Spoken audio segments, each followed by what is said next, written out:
Hi, everyone. Welcome to this week's episode of Your Career Unscripted. I'm your host, Jane Cortez, and I interview business leaders and share their stories to inspire you to build a career on your own terms. I am very excited about our guest today.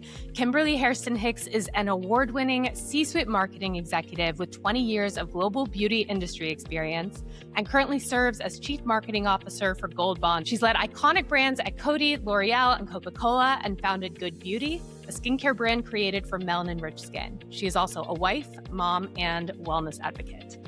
Hi, Kimberly. I'm extremely excited and grateful to get the opportunity to speak with you. I saw you on a panel at Female Quotient at South by Southwest this year, and I was just very inspired by your ethos. I felt like a lot of what you said was very memorable, but what was most memorable to me was like your energy and your gravitas. And I thought it was just really amazing to watch you speak. My early career was as an actor. So when I see people who are just such great speakers, that is just inspiring to me. So your strength gave me a lot of energy. So thank you for speaking.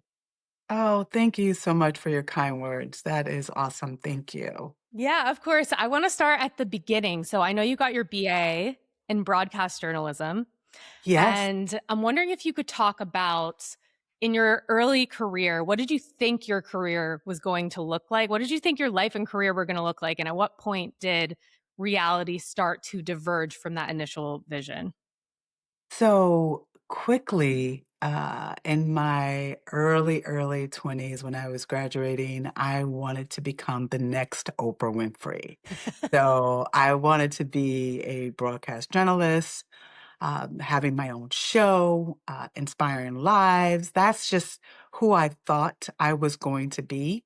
And in fact, I actually was on a show, and my mom actually thought I was Oprah Winfrey because I had this very small show in Indianapolis called Small Business Forum, where I met different business people to talk about their careers, similar to now podcasts, right? Yeah.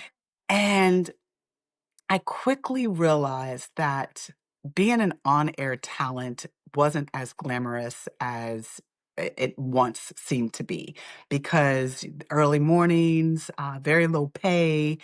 And honestly, I felt a pressure. And back then I was tiny, but there was always this undercurrent of pressure to lose weight. Mm, And it was all this almost it felt like it was demeaning to me as a woman, and it was quite honestly messing with my self-esteem, to be quite honest. And so thankful there was a woman that I met at through my interviews, and she saw something in me. And Jane, she said to me, you should think about going to graduate school, going to business school. You should marry your journalistic skills and business skills and do something else or do something bigger. She felt like I was just playing too small. mm. And I took her advice. And I will tell you, it was the best decision of my career. It made a shift that I am so grateful for, that someone just tapped me on the shoulder and said, there's something bigger. And I still use my, analyzing, storytelling in my role today as a chief marketing officer. But it just took me to have someone point something different Mm. out and also having the courage to say, let me go try it. Let me go back to business school.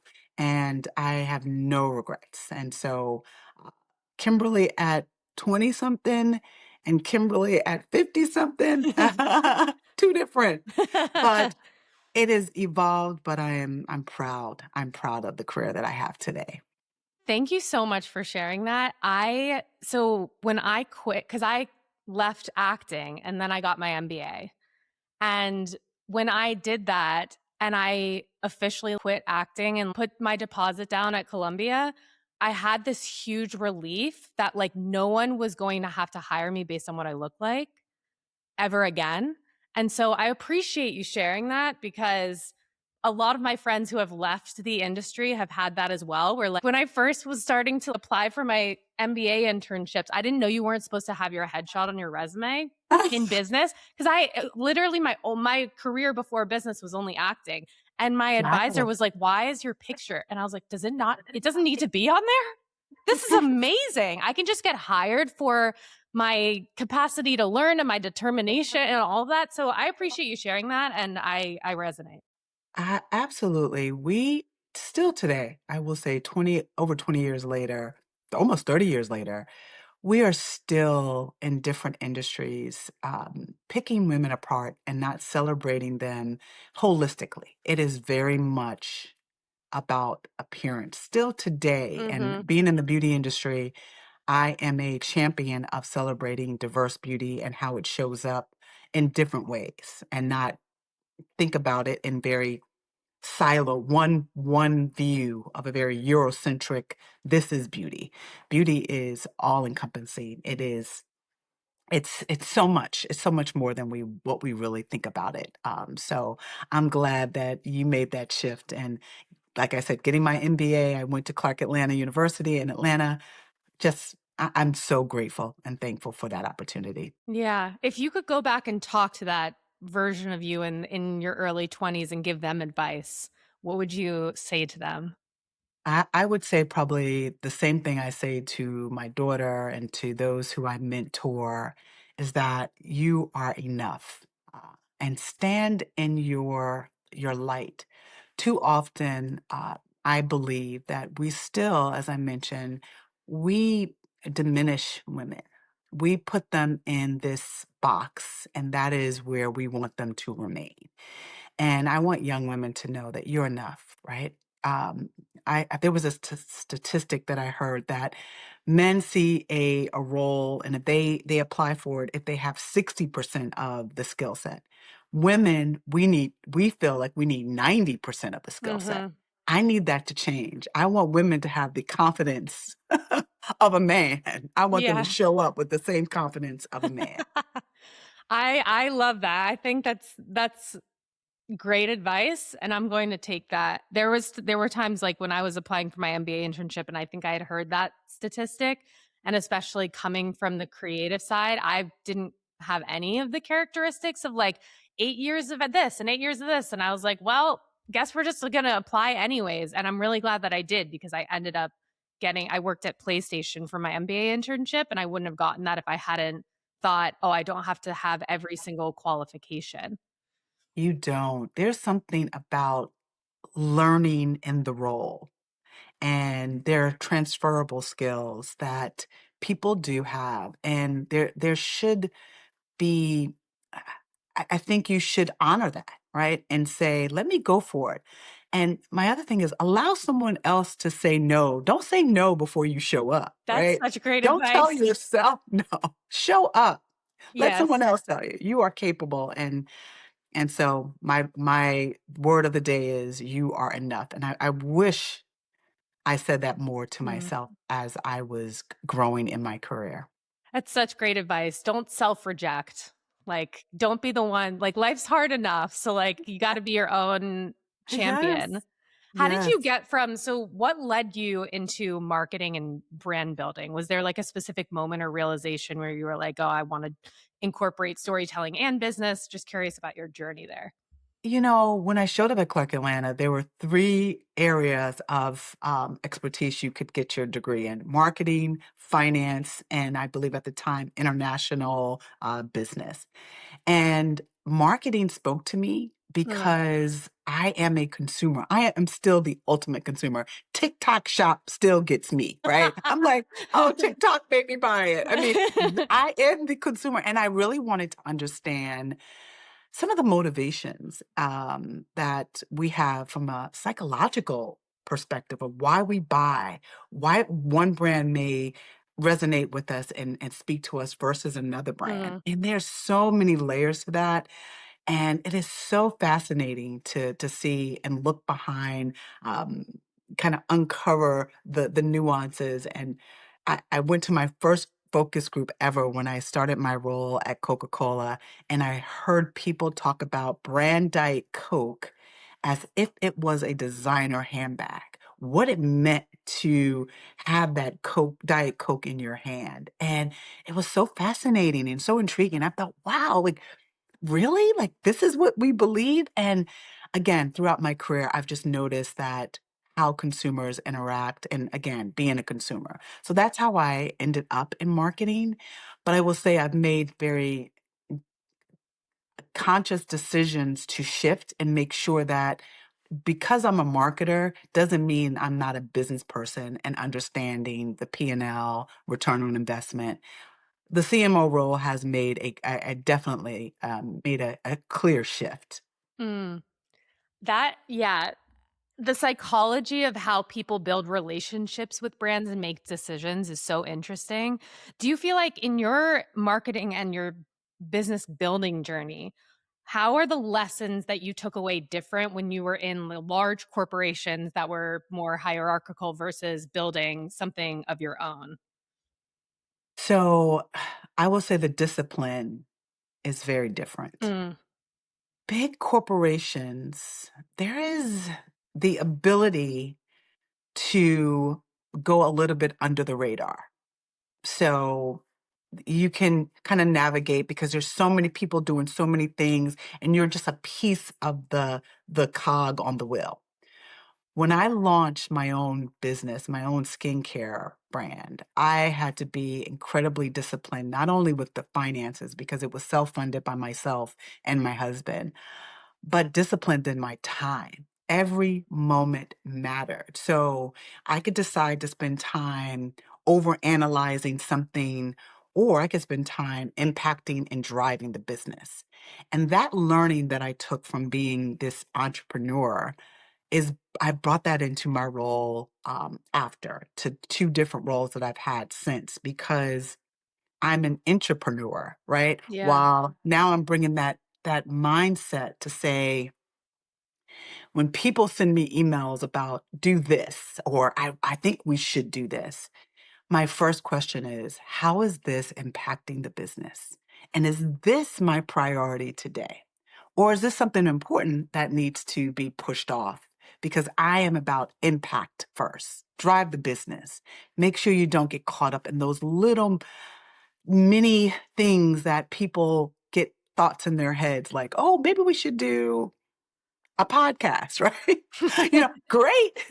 There are a lot of great podcasts out there, but is that a space where Gold Bond can flourish? Is that really where we should spend our time? Or should I interact with Jane and do podcasts and get our voice out there? Or should I try to build our own? And, quite frankly, I think I like the experts to do what they do best. Yeah, I think that's great advice. What do you think it was that has helped you move up so high in leadership and pretty quickly? Like, I feel like just looking at everything that you've done, you've consistently had upward mobility. When you look back, are there certain traits or actions that you took? Clearly, you're very driven, but I'm curious, like, what do you think you did that has made you so successful as a leader? I will say there are two driving factors. One is my faith in God. So I'm faithful that things work out the way they're supposed to be. But two is because someone guided me along the way. I sit here today because of mentors, Mm. mostly women, whom supported my career even when I didn't have evidence to say that I was the person for it. So I encourage those who are in different levels, even if it's just your first big promotion, always put that hand and reach down to bring somebody along the way because it makes a difference. It really does. So, do I have the right skills? Yes. Do I have the right ambition? Yes. But I could probably name 100 other people that have the same, but without my faith and willingness of others, I know that I would not have made it to this point today. I think that's a really beautiful sentiment. You mentioned the person that saw something in you when you were doing the broadcast journalism. So you had moments like that throughout the rest of your career where someone kind of pulled you up. Can you speak to any of those? I would love to just hear about your experience with mentorship. Sure. So there have been so many, but I will name um, two specifically. Actually, I'm going to name three. One, Please. Candace Matthews. When I was at Clark Atlanta University, trying to get the actual role that everybody, the coveted role of working for Coca-Cola in Atlanta, everybody wanted that role. And she supported me in uh, preparing me, making sure that I understood what the role looked like, how to interview. And interestingly enough, I did not initially get the internship. So I interviewed for the internship, did not receive an offer. But I was so determined that during my internship at another company, I kept that relationship going. And it wasn't about me just asking for her to give, right? It was when I saw something that I knew that could be relevant to help her, I would send it off to her. I kept that relationship and it was an authentic relationship. So when it was time to interview for the full-time role, I was right there, ready, prepared, got the job. Thankful. Second person I will mention is Gina Boswell. Gina Boswell was the president at the time of Alberta Culver when we were purchased by Unilever. And all through my career during that time, she was always very, very supportive. However, after we've left each other's sight, she was in a boardroom where they were talking about identifying someone to come build a company for a celebrity. And she was like, she mentioned my name in a room that I was not in, right? I Mm. hadn't spoken to her probably over a year and a half. She knew I was running my own business, Good Beauty, but she reached out. I was able to interview with the board and the celebrity at the time and receive this big role. I mean, it was probably to date one of my just, it was such a great role to work for this team and this company, building up something while I built my own business. This was something to have the support of an enterprise and still build a beauty company. And it was a fantastic experience. And the last person I'll mention is most recently, I worked for a woman when I that hired me at Sanofi, Claudine Patel. And Claudine, I will tell you, she was the person that said, I know that you probably could do the role that she had, right? She's like, but I want you to come lead Gold Bond, and I know that you're going to fix it. And she gave me the runway to do it. And I will tell you, through my team and through her support, I have been able to take a business that was declining. In fact, they said the brand was dying to now to see it go to 5% growth and continue to Yeah. build. It's a special time, but you need those opportunities. You need those people to, as I mentioned, reach out and reach back to pull you in. Thank you for sharing those stories. I love hearing about that. I think especially in like the everyone's constantly talking about AI and all of that, like just hearing about relationships and connections is just so important.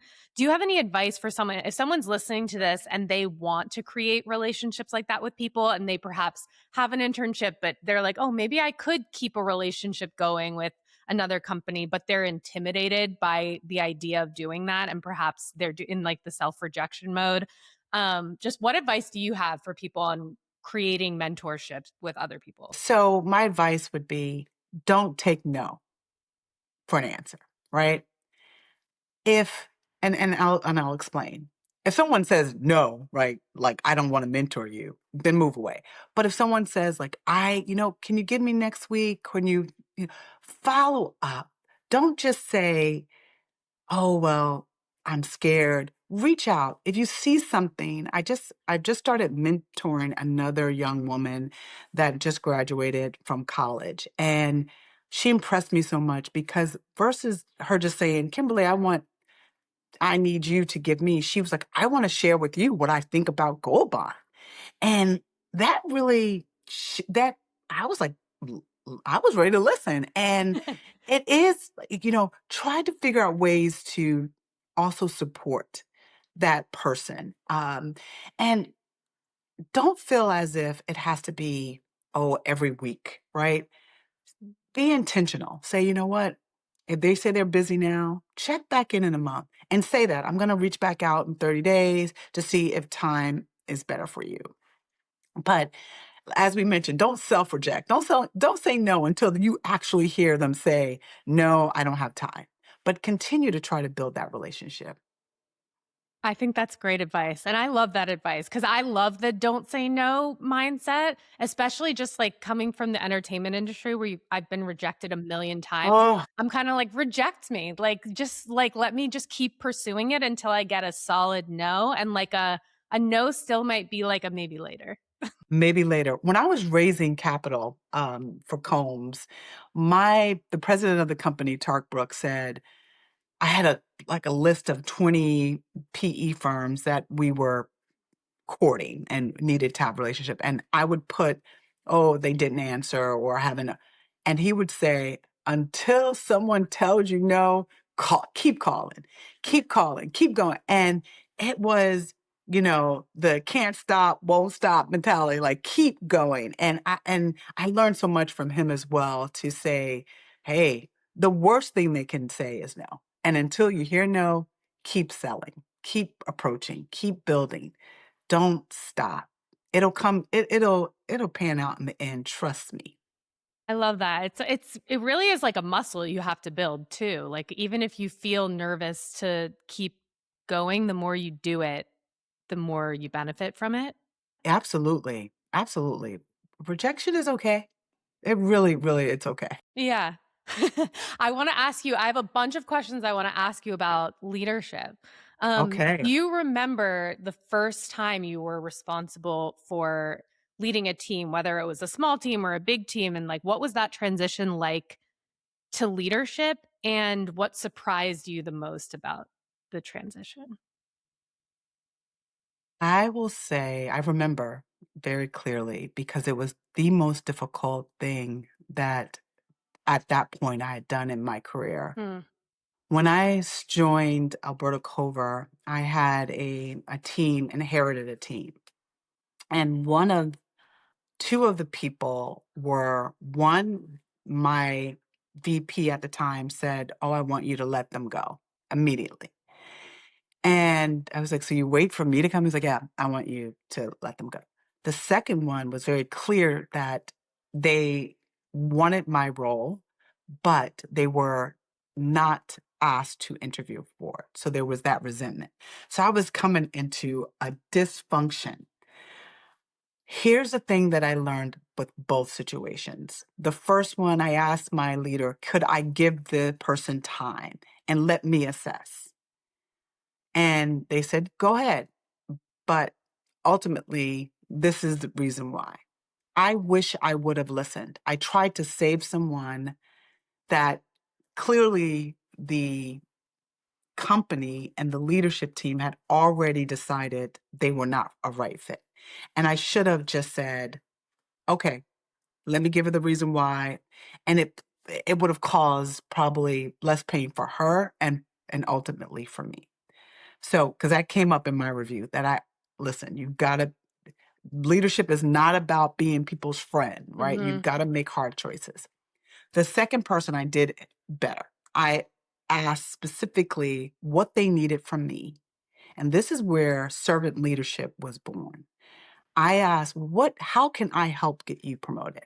And let me see and they gave me very clear things that they needed this experience. I went back to my VP and said, what what skill sets does this person need to develop in order to get them prepared for promotion? And they so happened to align. I was able within that year to get this person promoted. So it was a lot of work on my part, going back and making sure they had visibility to leadership. And that's what I continue to do. I am a servant leader. I believe that leadership is not about being in charge. It is being caring for those who in charge or of those who you are in charge of. And I think it's Simon Sinek, if I have his name pronounced wrong, but he's the one that I heard that from. Such a powerful thing to be in service to someone versus you think that they should be serving you. Leadership is not about authority. It really is not. And I wish more leaders would understand that. Yeah. I mean, it's someone saying, how can I help you get promoted? Like, I mean, that's such a beautiful ethos to live by. And I'm sure it just would motivate the people you're working with a million times more than it would be just kind of like telling them what to do or what to work on. Like, I wish, yeah, if someone said that to me, I'd be like, thank you. Thank you for asking. That is my approach today with my team. How can I serve you? How can I help you? What can I do to Yeah. make your role better? And ultimately, it will drive the business. I mean, they're connected. Yeah. Can you talk about what your day to day looks like at Sanofi? Like how you spend your time? What Ooh, skills are you using? Yeah, I'm curious. Like, what is life in the day of a CMO? well, AI is a part of it.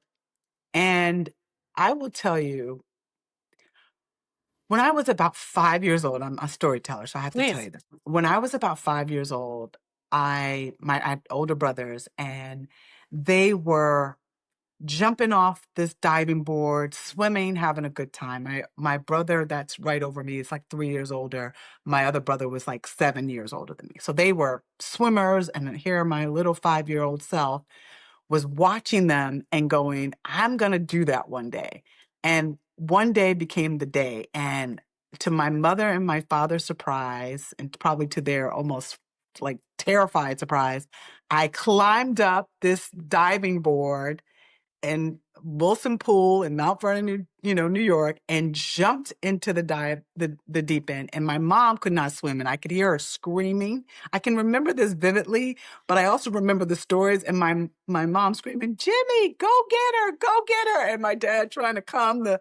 But this, I did the little doggy paddle and saved myself. And that's how I think of AI. Mm. I'm like, everybody's doing it, but let me climb up this and just dive in. And I'm in the pool. I'm doggy paddling. I may get get my stroke together, but I use it every day. We have a proprietary tool. I'm also using our Microsoft, but I'm learning ways to communicate better, faster.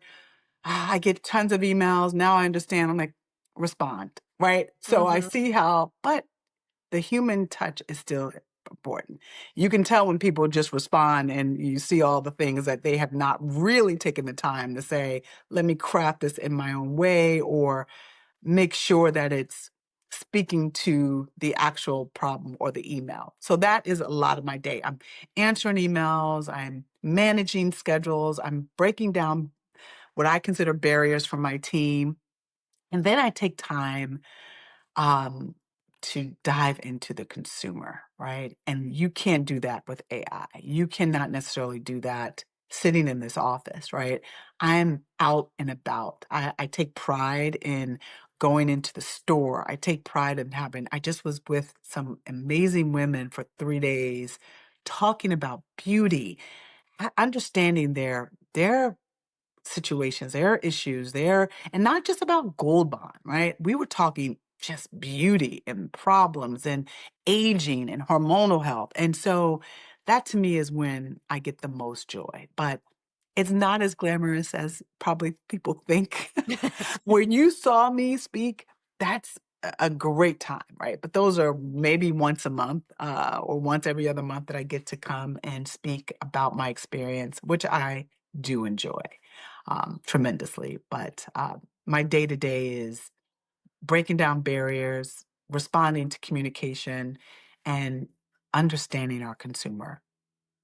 Yeah. Do you feel like your background, everything you did with your MBA and all the entrepreneurship kind of equips you to understand both sides of that? Do you feel like that informs your perspective a bit? Absolutely. I encourage everyone that I speak to, right, that is in this field, go back and get your MBA. It just gives you perspective. I don't necessarily believe that the degree will change you drastically, but it does give you perspective. And my little cousin, I just went to a graduation. I've been saying it to her for several years, and she finally went back, and we just celebrated her achieving her master's degree. And I was like, Oh. yeah. And so it's like, yeah, go get, and I do encourage that because it does help with perspective and gives you a business sense and helps you work Mhm. with those who come from different backgrounds, just like in business and just like in our careers. So I encourage. So I'm glad you have your MBA.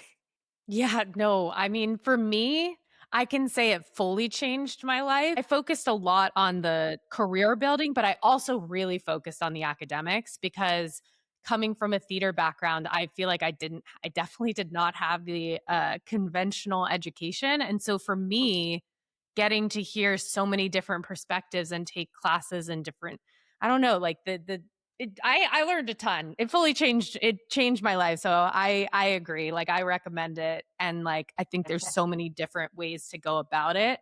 Um, so it's awesome to know Absolutely. it helped you as well. Absolutely. Yeah. When you Agreed. look back on your career so far, what are you most proud of? Ooh, I, I, hmm, I think I would answer that simply that I'm still the person that I was. The kindness hasn't left me. Mm, I'm still, a good person. Uh, and I think that's what I'm most proud of. There's always business achievements and awards, but I am, kindness is my center. So I think that's no, I know that's what I am most proud of. I am still a kind person, regardless of the situation.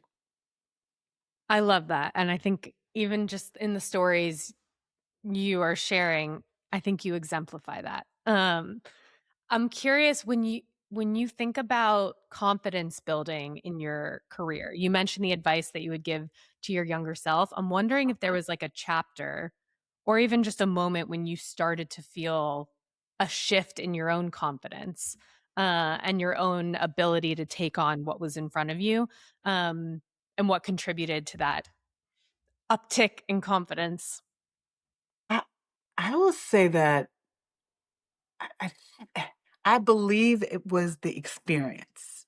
So, as I mentioned, I started my career off on brand Diet Coke, at Coca-Cola on brand Diet Coke. And the first time I saw results on something that I led, it just kind of gave me that boost. And then I started that same kind of formula and approach, and it gave me another boost. And what I realized was that it is the experience. And sometimes you might not get that opportunity. So I would leverage my sorority. I would take some of the skills that I had and said, let me lead this through a safer environment or, you know, cause platforms or events that people need people to volunteer, right? Those not for profit. I worked on a project for the YMCA. So I constantly reached out outside of my role, outside of my career. And that would probably be one of the things because you get to test your theories in a safer environment. But also extend yourself. Like if I was like, even right now, even today, I have been selected to be a co-lead for our women, it's called WISE, our Women Inspiring Excellence at Sanofi. And that is not something I need to do to boost my career, but I was like, this gives me a different experience, right? This gives me a broader opportunity to share my leadership where it can impact more than just my Gold Bond co-team. It broadens that. So don't be afraid of those type of opportunities. Yeah, where do you think you get that mindset of pushing yourself a bit out of your comfort zone? Because it's clear like you have to do that in order to grow, but it also takes courage to do that and it takes self-awareness and humility to be like, "Oh, there's this area I haven't ventured into yet. Let me try it." Where do you think that comes from for you? I just think it's because, you know, quite honestly, I'm a woman and I'm a Black woman. And my, I guess my legacy or the people that I've seen, my mom and my aunts and my family, these are the women that have done it on, even not in business, just with their families. Like they give me that courage. Like there's this incredible quote, and I'm gonna paraphrase by Maya Angelou, like She talks about when you walk into the room, you do so with like the ancestors behind you. And that's what I Mm. feel like. Listen, I'm failing forward. If I'm failing at all, I'm gonna fail forward. And I'm moving in those spaces. And I, I'm I'm confident. I feel I don't again, that's the only way I can attribute it to just my DNA of seeing others, my mom, my aunts, my dad. Like it is the legacy that I'm from, and I want to make them I proud. I want to make them Yeah. proud. That is probably I'm the sure you are the making them desire. proud. I love I that. think I so. I think so. For sure. I think, yeah, beautiful sentiment and beautiful quote. I was going to ask you and you kind of answered it, but if there's anyone you want to add to the list, I'd be curious to hear like who has influenced the way that you think professionally and personally, whether it's someone in your family or someone you work with or an artist. I'm just curious, like, where's your inspiration come from?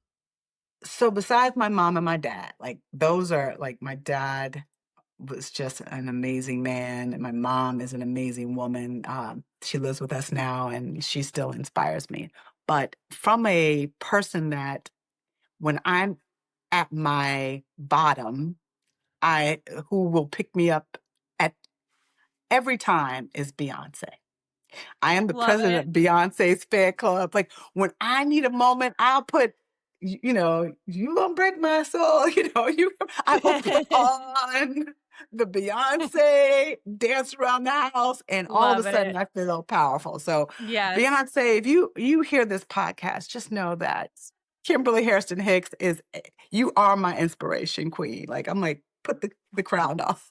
I love Oh my Beyonce. gosh, I love that. I was literally listening to her yesterday. I was listening to the Dreamgirls album because, like, theater Oh, major. So I was listening to her singing "Listen," and I was like, "Oh man, it's oh, the yes, and talent, it's the I had talent." no talent, Jane, so I love that you said you were an actress because I feel like maybe I could have been an actress because sometimes, Uh-huh. like, my husband's like, "You are so animated," but, uh, I don't have those skills, but I definitely love me some Beyonce. Well, I feel like you have the presence. Like, there's so many different elements of just like being a performer. You clearly have like the presence and like and in the way you communicate and everything. So But you yeah, need to sing or dance this or is true. No, this is true. so those are missing. That's fair. That's fair. This has been such a great conversation. Truly, I'm so grateful to have been able to hear about your journey and your stories. And I am honored to have gotten time to talk with you. I have just one more question for you. Sure. As you look ahead, what are you most excited to build and influence in this next chapter? Oh, I love that question. And first, it has been my honor and my pleasure. And what I'm most excited to build right now is a movement that celebrates women longevity, right? The longevity of womanhood, not necessarily about anti-aging. That is my mission. I want women ultimately celebrate how they age ageless and transform. But I want to create that movement where we're no longer worried about things that don't really matter. So that's what I'm excited about. Love that. I can't wait to see everything that you do. And thank you so much for your time. This has been an amazing conversation. And I'm really excited to get to share this with people. And yeah, this was such a privilege. Thank you. Thank you. The honor was mine. I appreciate your time, truly. I hope you enjoyed this week's episode of Your Career Unscripted. If something about this conversation inspires you, I'd love to know. Feel free to message me on LinkedIn at Jane Cortez and tell me what you learned. I do these interviews because I think sharing stories is the absolute best way to learn. Please do me a favor and rate the show on Spotify or Apple Podcasts and subscribe. See you next time.